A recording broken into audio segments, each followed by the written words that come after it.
आपका स्वागत है हमारे YouTube चैनल हॉरोस्कोप रेयांशी में। प्लीज वीडियो को लाइक और चैनल को सब्सक्राइब जरूर करिएगा। जोर से बोले श्री शिवाय नमस्तुभ्यां। किसी गांव में एक साहूकार अपने परिवार के साथ रहता था। साहूकार के दो बेटे थे, रमेश व राघव। रमेश बड़ा बेटा था। उसकी पत्नी नंदिनी हनुमान जी की बहुत बड़ी भक्त थी। वह हर मंगलवार को हनुमान जी का व्रत रखती थी। साहूकार को यह बात बिल्कुल पसंद नहीं थी। वह पूजा पाठ में जरा भी विश्वास नहीं रखता था। वह अपनी बहू को यह सब करने के लिए मना करता रहता था।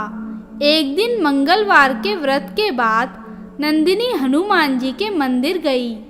वहाँ उसके मन में विचार आया कि वह हनुमान जी को चोला चढ़ाए। उसने घर आकर यह बात सबको बताई, पर साहूकार ने मना कर दिया। परंतु हनुमान जी को चोला पहनाने के लिए नंदिनी ने अपने बचाए हुए कुछ पैसों से चुपचाप चोला खरीदकर हनुमान जी को चढ़ा दिया। कुछ दिन बाद यह बात साहूकार को पता चल गई। वह गुस्से में घर आया और उसने रमेश व नंदिनी को खूब डांटा व घर से निकल जाने के लिए कहा। नंदिनी ने माफ़ी मांगी, पर साहूकार नहीं माना और दोनों को घर से निकाल दिया। रमेश व नंदिनी गांव के बाहर एक झोंपड़ी में रहने लगे, परंतु उनके पास कुछ खाने के लिए नहीं था। उस दिन दोनों भूखे ही सो गए। अगले दिन नंदिनी का मंगलवार का व्रत था। घर में खाने को कुछ नहीं था, इसलिए रमेश ने भी व्रत रख लिया। शाम को दोनों हनुमान जी के मंदिर गए। मंदिर में जो प्रसाद मिला उससे उन्होंने व्रत खोला। रात को जब दोनों सो रहे थे तो नंदिनी को हनुमान जी ने सपने में दर्शन दिए और कहा, यहाँ से उत्तर दिशा में एक गांव है, उसमें गंगाराम नाम के सेठ जी की बंजर जमीन है, उस पर खेती करो। इतना कहकर हनुमान जी अंतर्ध्यान हो गए। सुबह नंदिनी ने रमेश को यह बात बताई, पर उन्हें समझ नहीं आ रहा था कि बंजर जमीन पर खेती कैसे होगी। सुबह दोनों हनुमान जी का आदेश मानकर सेठ जी के घर पहुंच गए। रमेश ने उनसे बात की और कहा, सेठ जी, आप वह बंजर ज़मीन मुझे खेती करने के लिए दे दीजिए। मेरे पास देने को कुछ नहीं है, परंतु जो भी फसल होगी उसका आधा हिस्सा मैं आपको दे दूंगा। सेठ जी ने उसे समझाया, वह ज़मीन सालों से बंजर पड़ी है, उसमें कुछ नहीं होगा। पर रमेश के विनती करने पर वे मान गए। रमेश ने उसी दिन से खेत को जोतना शुरू कर दिया। दिन रात मेहनत करने पर भी खेत की मिट्टी उपजाऊ नहीं हो पा रही थी। नंदिनी कुछ घरों में काम करती, जिससे शाम को खाने के लिए कुछ मिल जाता था। एक दिन रमेश जब खेत में हल चला रहा था तो उसका हल एक जगह अटक गया।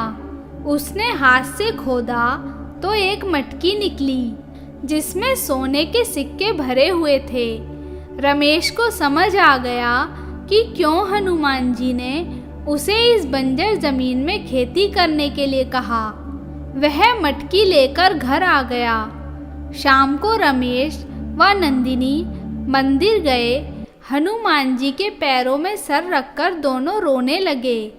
इसके बाद रमेश ने कुछ सिक्के बेचकर कुछ लोगों को अपने साथ काम पर लगा लिया और पूरे खेत को जोतकर बीज बो दिए।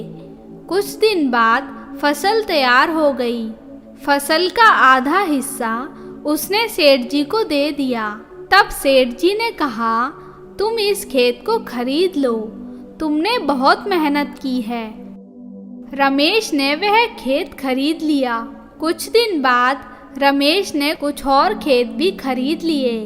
उसने बहुत तरक्की कर ली। उसी गांव में उसने बहुत बड़ा मकान बनवाया और उसमें बड़ा सा हनुमान जी का मंदिर बनवाया। रमेश अब केवल हिसाब किताब देखता था। नौकर खेतों में काम करते थे। उधर साहूकार पर हनुमान जी का प्रकोप पड़ा। साहूकार के घर चोरी हो गई।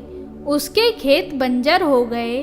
साहूकार व उसका बेटा एक दिन उसी गांव में आए और रमेश के यहाँ आकर काम मांगने लगे। रमेश ने जब उन्हें देखा तो जाकर पिताजी के पैर छुए। साहूकार ने उसे सब कुछ बताया। रमेश ने पूरे परिवार को अपने यहाँ रख लिया। तब से साहूकार व उसका पूरा परिवार मंगलवार का व्रत करने लगे। वह हनुमान जी की भक्ति में लग गए।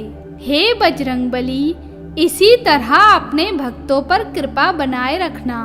दोस्तों, आपको ये वीडियो अच्छी लगी हो तो इसे अपने मित्रों के साथ भी शेयर करें। तब तक आप देखते रहिए आपका अपना YouTube चैनल हॉरोस्कोप प्रियांशी।